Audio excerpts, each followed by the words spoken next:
बच्चों, आज की क्लास है निर्देशांक ज्यामिति की इम्पोर्टेंट प्रॉब्लम्स का। तो हम सबसे पहले एक इम्पोर्टेंट प्रॉब्लम्स लेके चल रहे हैं कि एक आकृति दी हुई है और उसमें आपको निर्देशांक बताने हैं, कोऑर्डिनेट बताने हैं, कुछ बिंदु हैं उनके कोऑर्डिनेट बताने हैं। तो हम क्रम से अपने कोऑर्डिनेट्स को लेके चलते हैं। सबसे पहले हमारे पास बी एक बिंदु है, तो बी से पूरे आयताकार यानी कि रेक्टेंगल चलिए। तो सबसे पहले x के कोऑर्डिनेट निकल जाएंगे, तो b हमारा है तो इसके कोऑर्डिनेट है x की तरफ चले -5 और y की तरफ चले तो ये 2, तो b के कोऑर्डिनेट हो गए -5 और 2। उसके बाद c को देखते हैं। तो c देखिए, c को भी चले पूरी तरीके से परपेंडिकुलर चलिए, दोनों साइड से x और y दोनों तरफ से परपेंडिकुलर चलिए। तो लंबवत चलेंगे तो c पे जहाँ दोनों एक दूसरे को कट कर रहे हैं, जिस पॉइंट पे आके मिल जाए, जो इंटरसेक्टिंग पॉइंट है वो है c। तो c के कोऑर्डिनेट हो गए 5 और -5, क्योंकि फोर्थ क्वाड्रेंट में है, चतुर्थांश में है, चौथे में, तो इसमें जो होता है x पॉजिटिव होता है और y माइनस का होता है। तो c के कोऑर्डिनेट हो गए 5। फिर d के चलें तो d में भी वही चलिए, पूरी तरीके से परपेंडिकुलर से चलिए, लंबवत चलें। तो लंबवत चलने पे d के जो निर्देशांक आएंगे, पहले x को लिखा जाता है तो 6 और 2, क्योंकि फर्स्ट चतुर्थांश में है और फर्स्ट क्वाड्रेंट में x प्लस का होता है, y भी प्लस का होता है, तो 6, 2। तो ये d के कोऑर्डिनेट हो गए।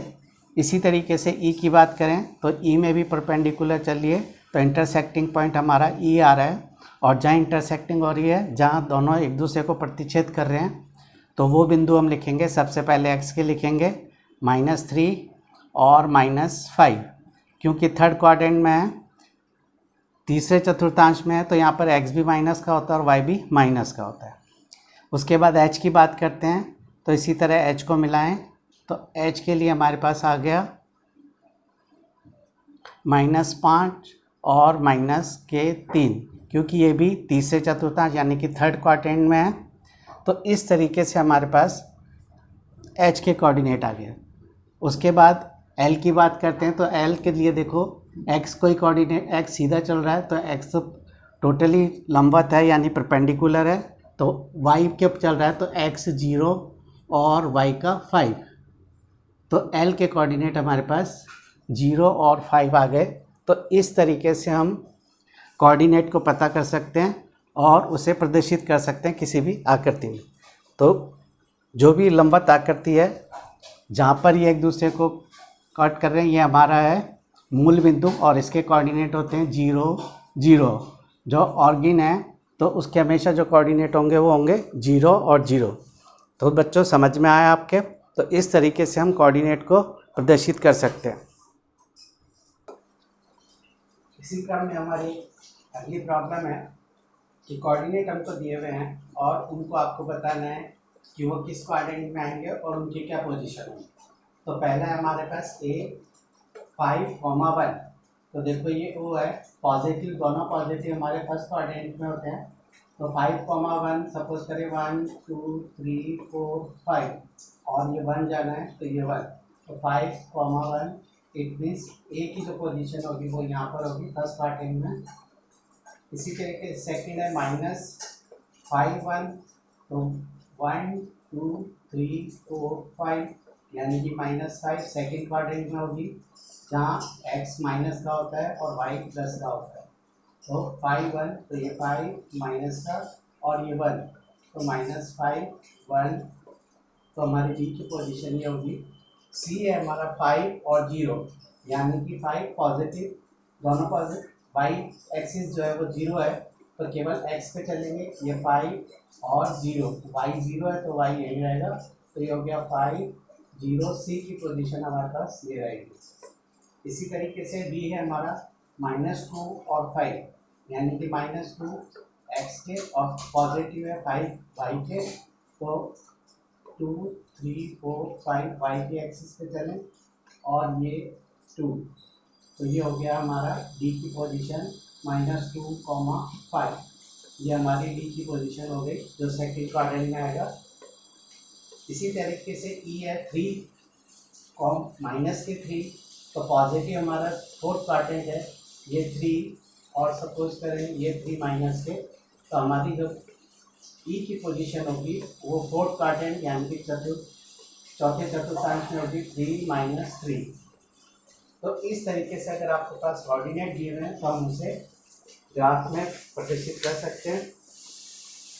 तो हमारे चैनल को लाइक करें, सब्सक्राइब करें और अपने कमेंट्स दें।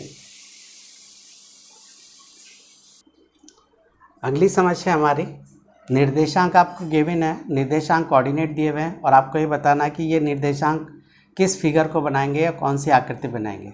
तो देखो ए कोऑर्डिनेट है हमारे पास -1 एंड -2, तो -1 और -2 जो है दोनों माइनस की वैल्यू तो थर्ड क्वाड्रेंट में जाएंगे, तो ये -x का -1 और -2 दोनों को लंबवत चलें, परपेंडिकुलर चलेंगे, तो ये हमारा ए पॉइंट आ जाएगा जहाँ -1 और -2 मिलेंगे। ये हो गया हमारा ए।